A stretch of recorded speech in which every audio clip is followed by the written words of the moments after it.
하나님의 왕 되심의 당위성을 말하고 있는 게 뭐라는 거예요? 선악과라는 거예요. 그러니까 인간은 하나님과 관계를 설정하면서 하나님이 사람을 통치하시는 관계 원리가 맞는 게 아니냐 이만 하는 거예요. 사람이 하나님을 컨트롤하는 것보다, 그렇죠? 피조물이 창조주를 통치하고 마음대로 이래라 저래라 하는 것보다 창조주이신 하나님이 피조물을 통치하고 다스리는 게 맞는 거 아니냐. 이거 너무 당연하잖아요. 그 말 하고 있는 게 뭐라고요? 선악과라는 거예요. 안전장치로 주신 거예요. 그러니까 선악과의 결론은 뭐다? 하나님은 왕이시다. 저를 한번 따라해 보세요. 하나님은 왕이시다. 하나님의 통치를 원합니다. 하나님 나를 다스려 주시옵소서. 신경질이 나를 다스리지 않게 하시옵소서. 감정이 나를 통치하지 않게 하시옵소서. 우리 아이가 나를 통치하지 않게 하시옵소서. 꼴배기 싫어서 늘 싫어하는 그 사람이 나를 통치하지 않게 하시옵소서. 오직 하나님만 나를 통치하시옵소서. 여러분, 이제 이 순간부터, 아니 지금까지도 그러셨겠지만, 왜 하나님은 나를 통치하셔야 하는 분이신가? 왜 나는 하나님이 나에게 주신 매뉴얼대로 살아야 하는 존재인가? 왜 나는 하나님의 관계 방식 속에서 하나님의 지배하에 하나님의 말씀하신 대로 따라 순종하는 존재가 되어야 하는지를 여러분 설정하고 다시 한번 이 순간 하나님의 왕 되심을 선포하시기 바랍니다. 한번 선포하십시오. 하나님은 왕이십니다. 하나님은 왕이십니다. 하나님 나를 통치하시옵소서. 하나님만 나를 다스리시옵소서. 여러분 찬양으로 올려드리고 싶지 않습니까? 자, 우리 한번 찬양으로 하나님께 올려드립시다. 우리 이 시간에 하나님 앞에 일어서십시다. 하나님, 내가 여기가 선악과가 있었던 그 에덴 동산으로 삼겠습니다. 하나님, 나도 한 인간으로 이 땅을 살아가면서 마치 아담처럼, 마치 하와처럼 에덴 동산 아래 늘 거느리며, 에덴 동산의 그 선악과 나무 아래 늘 거느리며, 나의 유일한 통치자는 나를 창조하신 나의 유일한 권위자이신 나의 주인이신 우리 하나님 당신밖에 안 계십니다. 이런 선포를 하나님 앞에 여러분 마음으로 정식으로, 마치 이곳이 에덴 동산인 것처럼, 마치 여기가 무슨 나무 아래인 것처럼, 선악과 나무 아래인 것처럼 생각하시고 여러분의 인생 속에 비로소 하나님, 내가 선악과 나무 아래에 있습니다. 당신은 왕이십니다. 이 찬양을 하나님께 올려드리면서 남은 생에 나는 하나님의 통치받는 삶 살겠습니다. 이 찬양을 하겠는데 우리 너무 잘하는 찬양이에요. 설정했습니다. 하나님은 왕이신데 인류는 하나님의 왕자리를 거절하고 출발합니다. 하나님의 왕되심을 거절할 때도 인간은 굉장히 리즈너블한 생각을 갖고 있었어요. 그럴듯하니까 한 거예요. 보암직하고 뭐예요? 그 말이 뭐냐면 사람이 하나님의 왕되심을 거절하고 하나님이 말씀하신 것을 불순종하게 한 것은 말이 되는 게 있어서 그렇게 한 거예요. 그 말이 되는 것 같다라고 생각하게 된 그 내용이 지금까지 흘러오고 있는 세계의 인간 역사 가운데 발생한 종교와 사상과 세계관이에요. 무슨 말인가? 사탄이 사람에게 말할 때 이런 말을 했어요. 거기 보십시오. 뭐라 그랬어요? 너희는 죽는데요? 죽지 않는데요? 죽지 않는데요. 그 다음에 뭐라 그랬어요? 눈이 밝아진대요. 누구처럼 된대요? 하나님처럼 돼요. 선악을 알게 된대요. 이 네 가지가 사람으로 하여금 하나님의 왕되심을 거절하게 한 아주 그럴듯해 보인 원리예요. 그래서 이 원리는 세계 역사 속에 뭐가 되어 왔다고요? 사람들의 세계관이 되어 왔어요. 세계관이 되어 왔어요. 종교가 되어 왔어요. 종교 원리가 되어 왔어요. 그게 뭔가 사람은 죽지 않는다고 생각해요. 안 죽고 싶어서 영생불사의 종교를 만들려고 그래요. 하나님에게서 끊어진 원인을 근본으로 해야 돼요. 왜 하나님에게서 끊어져서 죽게 됐는지에 대한 원인에서 출발하지 않고 하나님을 거부한 것에 거절했기 때문에 하나님께로 되돌아가기 위해서 그것이 회복되고 나서 영생과 죽지 않는 게 있다고 하는 아이디어가 아니라 하나님과 끊어졌기 때문에 하나님이라는 인격적인 존재를 설정하지 않은 채 안 죽으려고 그러는 거예요. 그러니까 이런 종교를 영생불사의 종교라고 해요.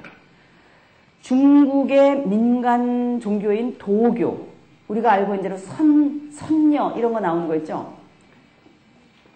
이렇게 날개 있고 이렇게 신선 나무꾼과 선녀에 나오는 그 선녀 이런 거 있잖아요. 그 선녀라는 그런 것들이 다 도교 개념이거든요. 신선, 그러니까 우화등선, 날개가 생겨서 하늘로 올라간다든지 환골탈태, 그러니까 태가 변해가지고 다른 모양으로 된다든지 이런 개념들이 도교에 나오는 중요한 사상들인데, 그래서 도교가 기독교랑 비슷하다 그런 것도 연구하는 분들도 있거든요. 근데 이 도교에서 얘기하고 있는 게 그런 것들이에요. 사람이 죽지 않고 어느 정도 수준에 올라가면 승천한다는 거예요. 우화등선, 또 환골탈태, 부활의 개념 이런 것들을 말해주고 있다. 이렇게 말하는 그런 종교예요. 이런 도교도 영생불사를 추구해요. 그래서 이 도교 같은 데서 그 영생불사를 추구하기 위해서 만들어내는 것들이 환약이에요. 또는 연금술. 연금술이라는 건 뭔지 아시죠? 금 만드는 거. 금을 돈의 가치로 만들려고도 했지만은 죽지 않으려고 그런 거예요. 그 환약 하나를 먹으면 죽지 않으려고. 여러분 은단이라는 거 아시죠? 은단은 입냄새 나니까 이렇게 먹지만 본래 그 은단 할 때 그 단이라고 하는 것이 그런 죽지 않으려고 했었던 불사하기 위한 약으로서 중국에서 만들어지기 시작했던 약입니다. 주사라든지 수은이라든지 금가루라든지 이런 거를 섞어가지고 이렇게 만든 약이에요.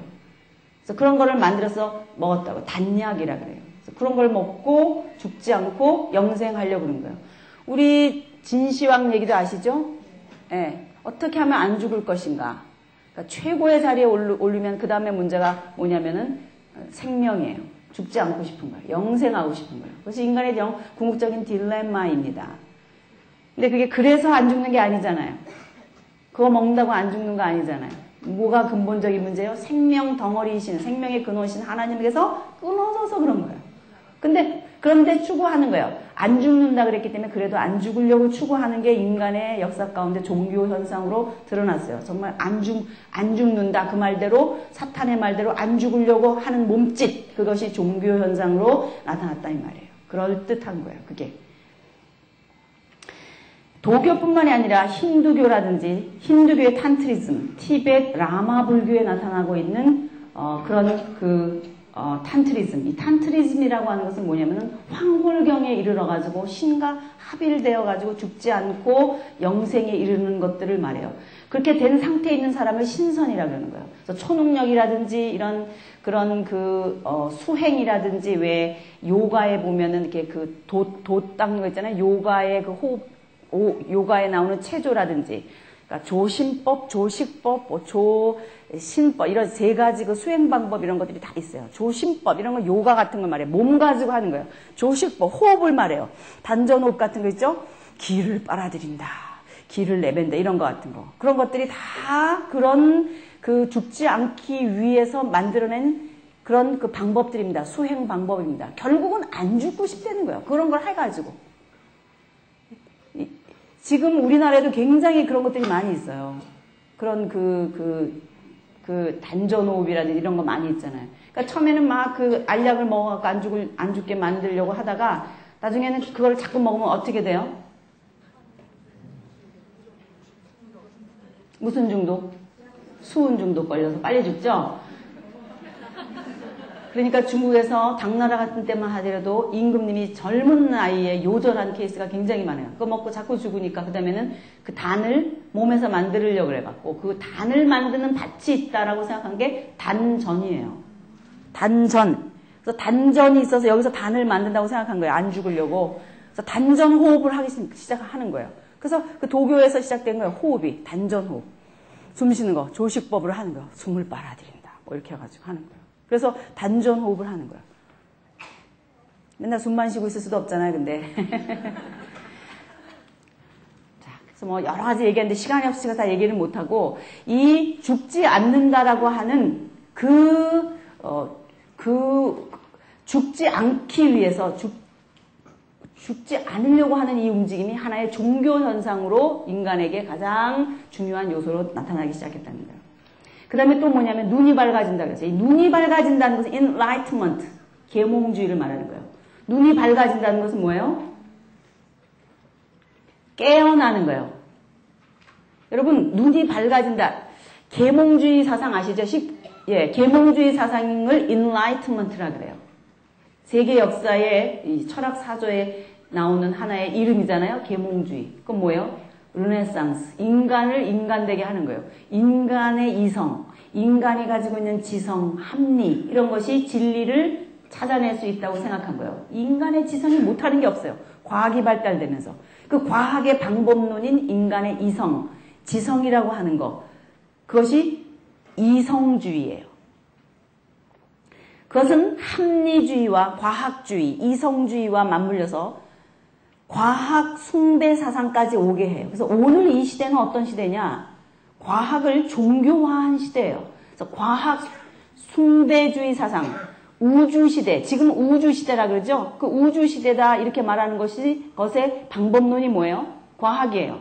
과학의 방법론이 뭐예요? 이성이에요, 사람의. 그래서 이 과학과 종교를 합해가지고 그 새로운 어떤 그 종교 현상으로 연구하는 게 UFO로지 같은 거예요. UFO를 연구하는 것은 심리학과 과학을 짬뽕시킨 그 하나의 종교 현상으로서 연구하는 거예요. 미국에는 UFO로지라는 과목이 있습니다. 그러니까 오늘의 세상은 인간이 점점 이성이라고 하는 걸 가지고 발달해 내려오면서 그것 가지고 진리를 규명하려고 하는 우주 과학 종교 시대까지 이르게 만들었어요. 그러니까 인간은 눈이 밝아진다. 이성주의, 과학주의로 갈 것이다. 성경이 말해주고 있는 거예요. 그 다음에 하나님처럼 된다 그랬어요. 하나님처럼 된다는 것은 한문으로 말하면 뭐예요? 범신론이에요. 범신론. 범신론은 뭘 말해요?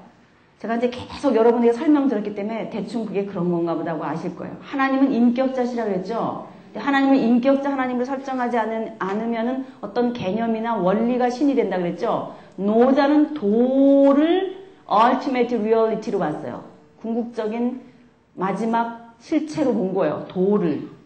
또는 서양 철학에서는 아리스토텔레스라든지 이런 서양 철학의 역사 속에서는 제1원인이다. 궁극적인 기반이다. 이런 용어를 썼어요. 원리를 ultimate reality로 본 거예요. 창조주 하나님이 인격자를 본 게 아니에요. 또는 길을, 이 온 우주를 싸고 있는 그 길을 ultimate reality를 본 거예요. 그래서 이 우주에 있는 길을 나라고 하는 사람이 빨아들이는 거예요. 그럼 우주와 하나가 된다고 생각하는 거예요. 단전호흡 같은 것도 다 그거와 같은 원리예요. 즉 합일 사상을 말하는 거예요. 하늘이라는 개념, 그 하늘이라는 개념에 내가 합일한다고 생각하는 거예요. 그것이 합일 사상, 범신론이에요. 내가 곧 누가 되는 거예요? 신이 되는 거예요. 물 한 방울이 여기서 이렇게, 제가 이 물 한 방울을 시냇물이 이렇게 흘러가고 있는데도 이렇게 또록 떨어뜨려봐요. 떨어뜨렸대봐요. 그럼 그것이 흘러가면서 시냇물에 섞였어요. 그리고 흘러가다 강물에 섞이고 강물이 바닷물에 섞였어요. 그럼 나중에 바다에 가가지고 그 바다에서 내가 맨 처음에 떨어뜨렸던 물방울 하나를 찾을 수 있겠어요? 없겠어요? 없죠? 합일된 거예요. 그 개념이라는 거예요. 우주와 당신은 하나입니다. 합일입니다. 즉 범신론이라고 하는 게 그거예요. 그래서 그 합일됐다고 하는 것을 깨닫는 것, 각하는 게 불교식으로 얘기하면 뭐예요? 성불한 거예요. 열반에 이르는 거예요. 자기의 정체성이 없어진 거예요. 여러분, 정체성이라고 하는 것은 인간에게 있어서 인격입니다. 그래서 제가 자꾸 선악과랑 연결시키는 거예요. 그런 개념들이 다 붙어있기 때문에 인격이라고 하는 정체성을 없애려고 하는 것이 하나님처럼 된다라고 하는 범신론의 방법론이에요. 자기의 정체성이 없어지는 거.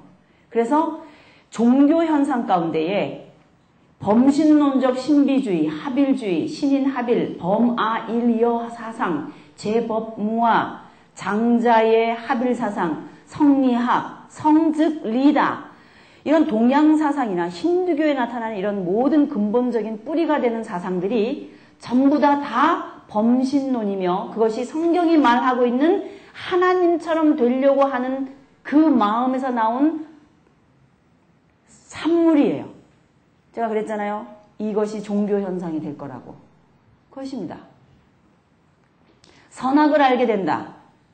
여러분, 선악이라고 하는 것은 뭐가 있어야만 가능한 줄 알아요? 기준이 있어야 가능한 거예요.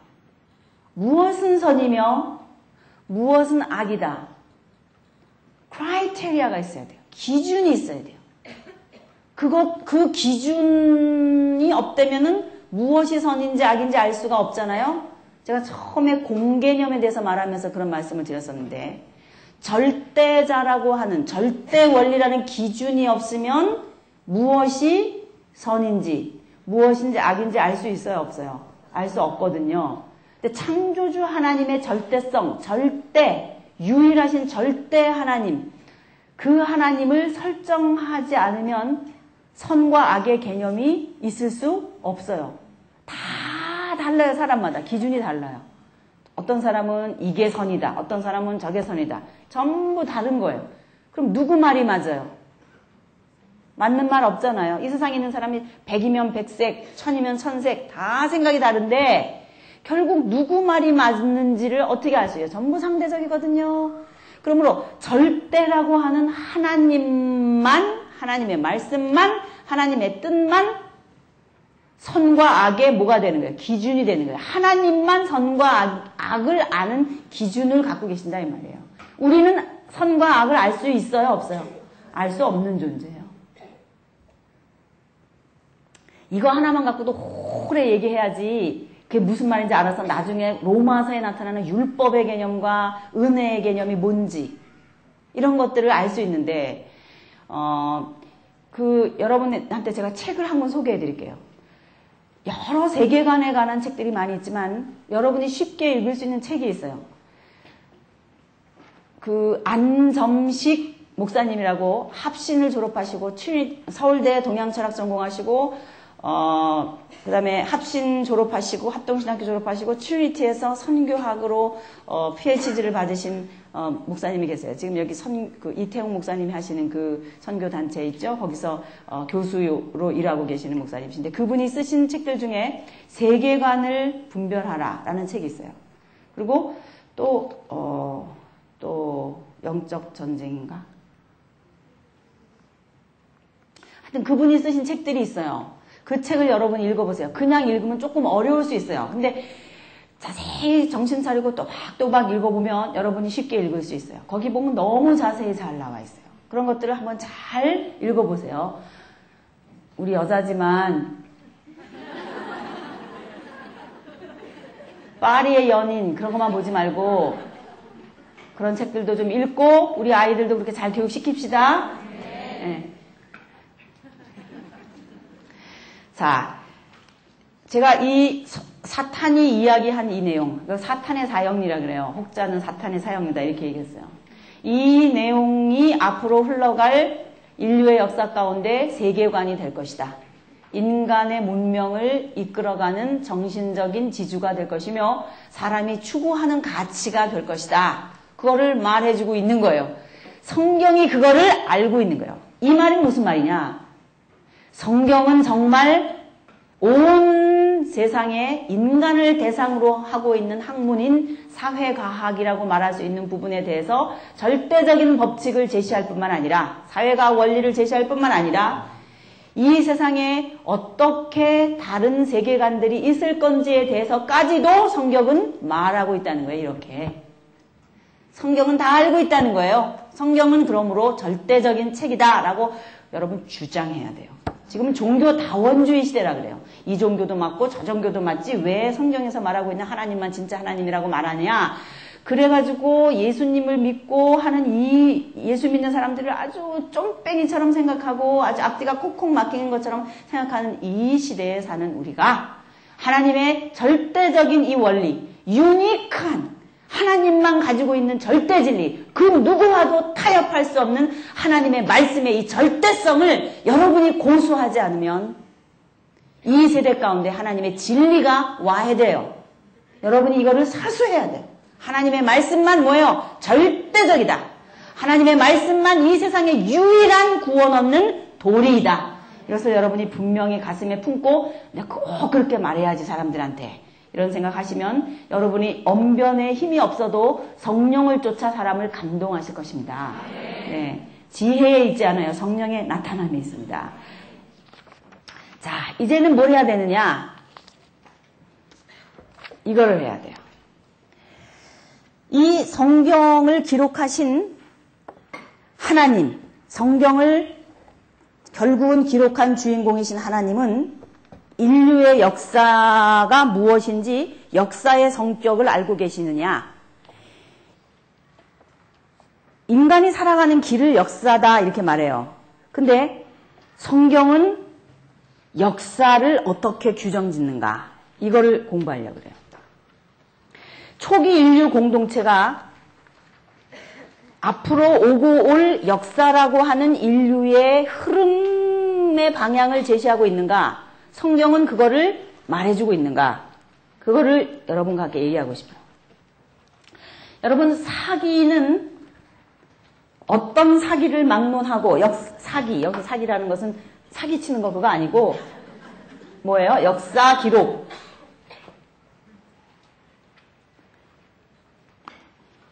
역사 기록.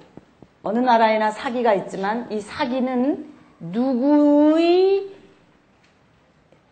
사역을 중심으로 해서 흘러간다 그랬어요? 대답을 빨리빨리 하셔야지 된단 말인데 사기는 누구를 스팟으로 하고 간다 그랬어요? 누구를 점을 찍고 간다 그랬어요? 왕이잖아요.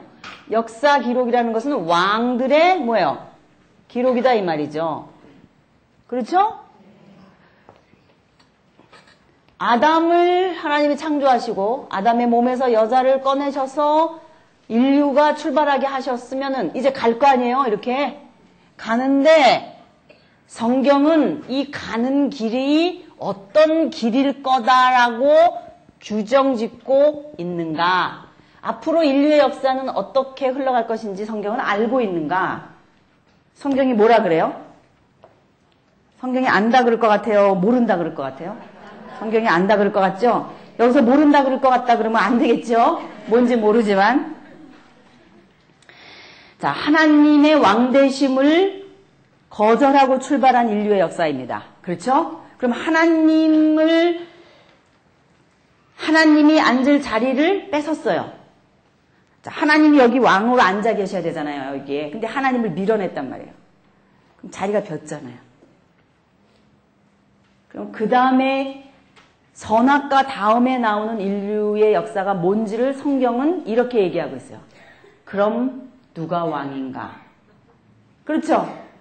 그럼 누가 왕이냐? 이게 이슈인 거예요, 인류의 역사가.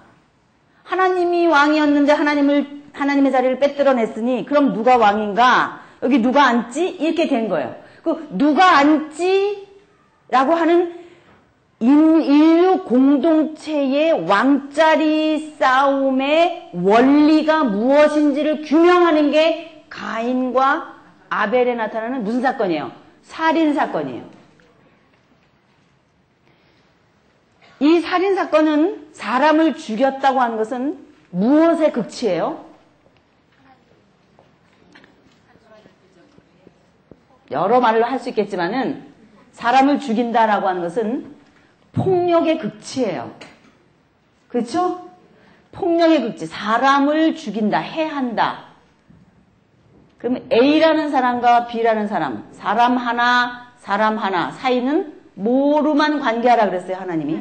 사랑으로만 관계하라 그랬어요. 그런데 이제 하나님을 거부한 인류의 역사는 사랑으로 관계하는 원리로 공동체가 유지되는 것이 아니라 무엇으로 공동체가 유지된다는 것을 보여주겠어요? 힘으로, 폭력으로 왕위가 결정되는 사회 원리가 생긴다.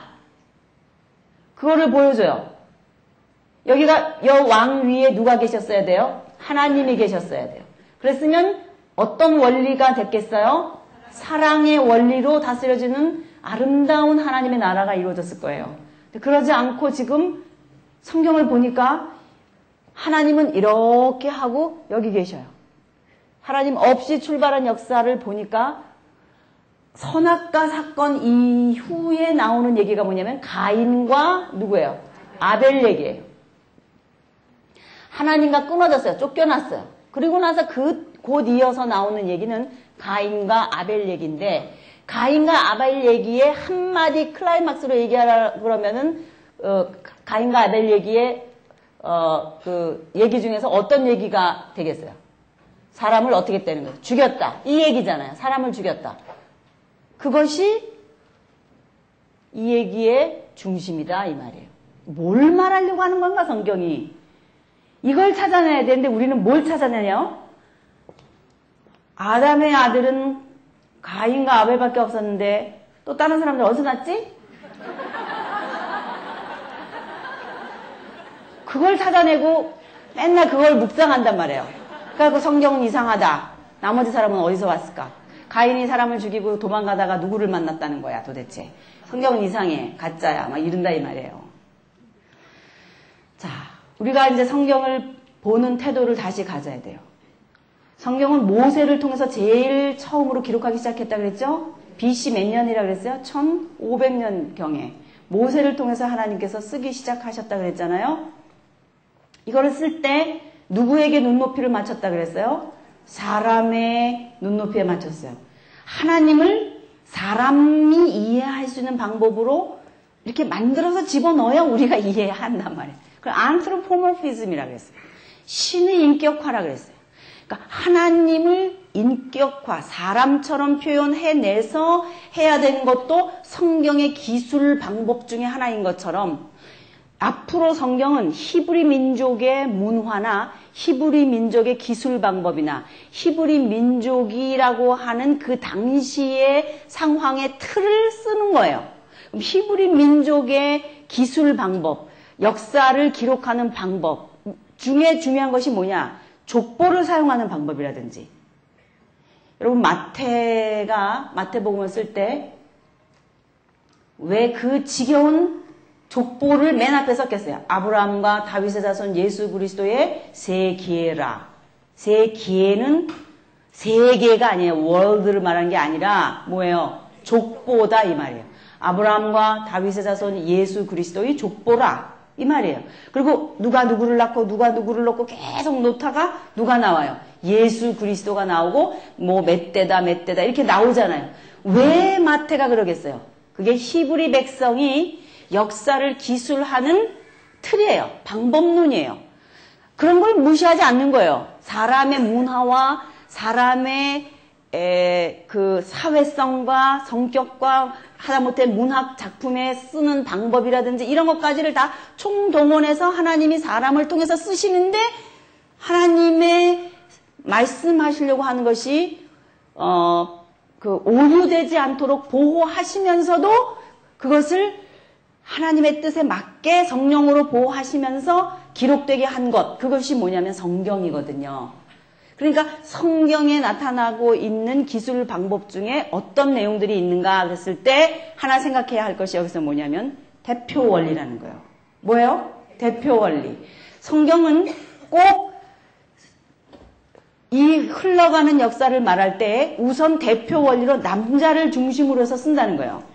기술 방법으로. 그래서 여자의 족보를 따라 하는 것이 아니라 남자의 족보를 따라 쓴다라든가. 이게 또 다 뭐예요? 당시 문화를 그대로 쓰는 거예요. 그들 속에 있는. 그러면서도 지금 여기 가인과 아벨이라고 하는 사람이 나온 것은 뭐냐면은 앞으로 성경은 이런 방향으로 설정할 거라는 거예요. 어떤 방향인데요? 그랬더니 큰 두 계열을 설정해놓고 이제 갈 거다. 그걸 말하는 거예요. 무슨 두 계열인데요? 그랬더니 하나님을 왕으로 인정하고 계신 여러분들과 같은 공동체가 하나의 역사적인 성격을 타고 흘러내려갈 것이고 또 하나의 성격은 뭐냐면 하나님을 왕으로 인정하지 않는 공동체 원리가 있고 그런 사람들이 있는데 그 사람들은 어떤 역사적인 성격을 갖고 흘러갈지 두 개를 설정해놓고 앞으로 이 성경은 기록되어 나갈 것이다. 그거를 보여주는 거예요, 지금.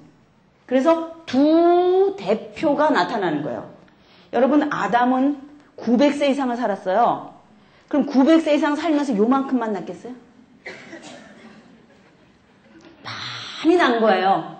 또 낳고 또 낳고 또 낳고 또 낳고 또 낳고. 처음엔 물론 형제 간에 결혼을 했어요. 에집트 문명에도 왕가는 다 식구끼리 결혼해요.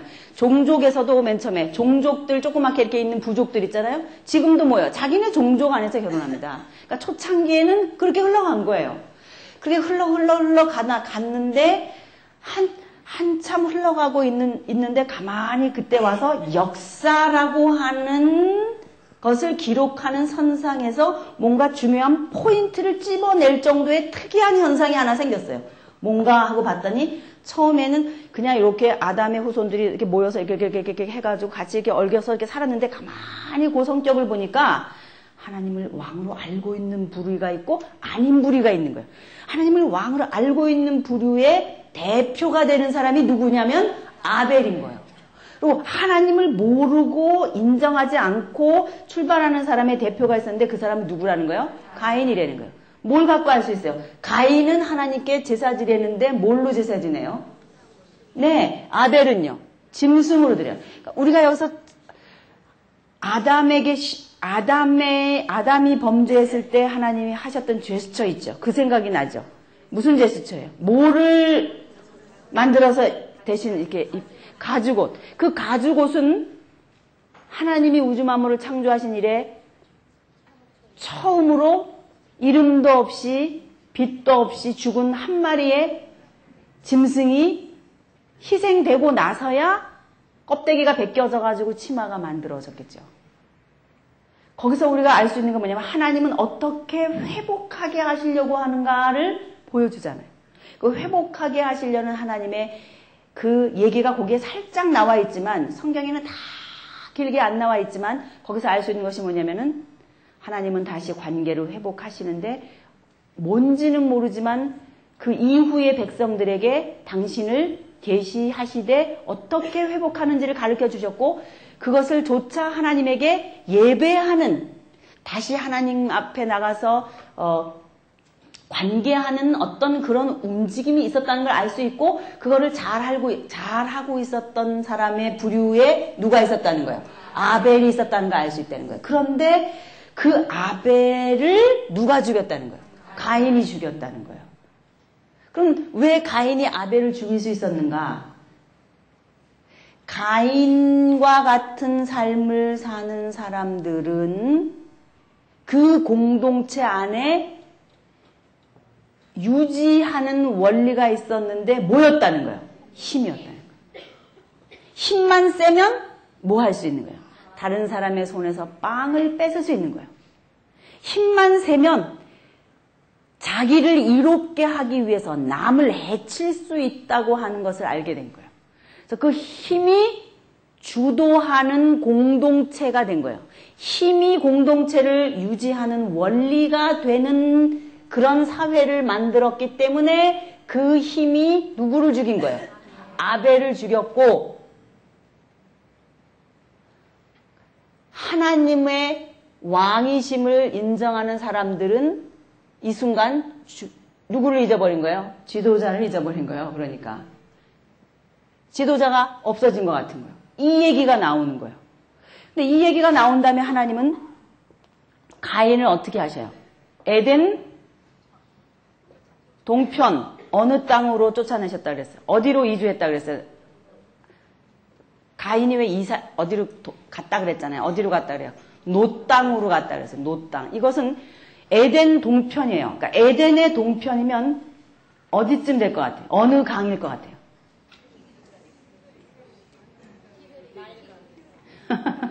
여기서 나일강이 나오면 안 되죠. 나일강이 에집트 문명이잖아요. 그죠?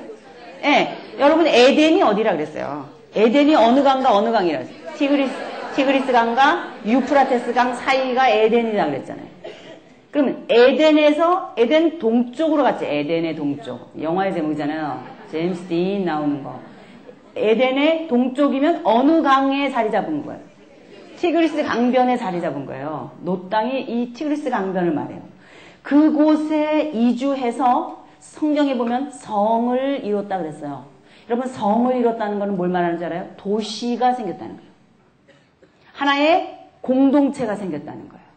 이해하시겠습니까? 성을 쌓았다는 거예요. 성을 이루어서 가인적인 성격의 공동체가 형성됐는데 그것이 티그리스 강변에서 시작했다는 거예요.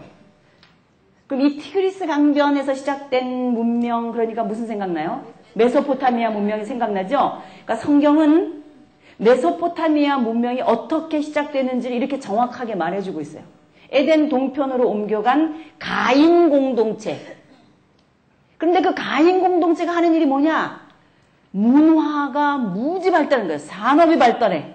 거기 보면 뭐 각양 날카로운 기계를 만들고 또 음악에 통소 만드는 자의 조상이 되고 막 그런 얘기 있잖아요. 그거 뭐예요? 문명을 발전해 즉 메소포타미아 문명이 시작됐다는 걸 보여주는 거예요. 그게. 그렇게 했는데 그 다음에 중요한 내용이 뭐냐면은 그 얘기가 있고 나서 라멕의 얘기가 나와요. 라멕이라는 사람이 나오는데 이 사람은 뭐냐면은 이렇게 얘기해요. 가인을 죽이는 자는 벌이 7배라 그랬지만 나를 죽이는 자는 벌이 77배다. 이렇게 얘기하면서 아다와 실라요. 자기 와이프 이름 일부 다처제 막 거기 나오는 거예요. 그 문화가. 아다와 실라요. 내 말을 들으라. 가인을 죽인 자는 벌이 7배되 나를 죽인 자는 벌이 77배다. 어떤 소년이 나를 조금 이렇게 쳤고 창상을 입히고 나를 좀 상처를 냈지. 그래서 내가 걔를 어떻게 했다는 거예요? 죽였다. 누가 나를 조금 어떻게 해서 내가 어떻게 했대? 그 사람을 죽였다. 그러면서 하는 말이 뭐예요? 덤빌려면 덤벼. 나 죽일 사람 나와봐. 날 죽였다만 봐라. 벌이 77배야. 이 말이에요. 그럼 뭘 말하냐? 가인이 사람을 죽였을 때에 하나님께서는 가인을 보호하셨어요. 기억나십니까?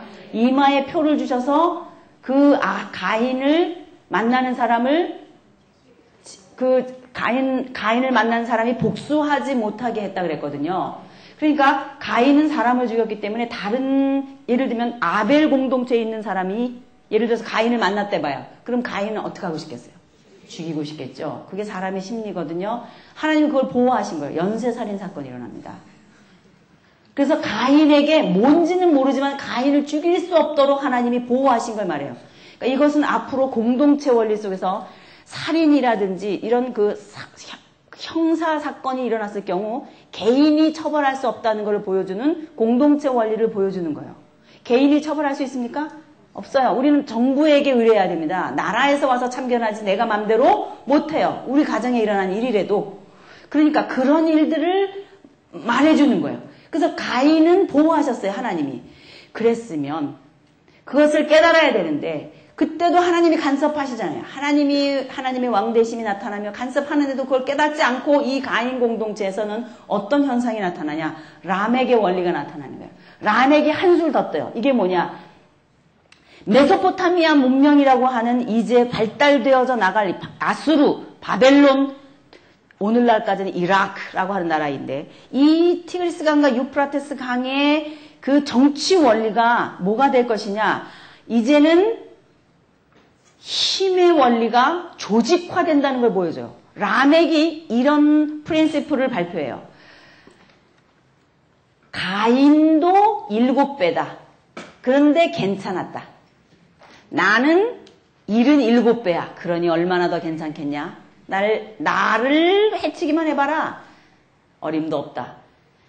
보호하시려고 했었던 것을 역이용해서 라멕이 이런 통치 원리를 주장하는 거예요. 이것은 라멕이 일평생 살아가면서 제가 마치 아담이 PhD 논문을 썼다 그랬잖아요. 인간론. 당신은 납니다.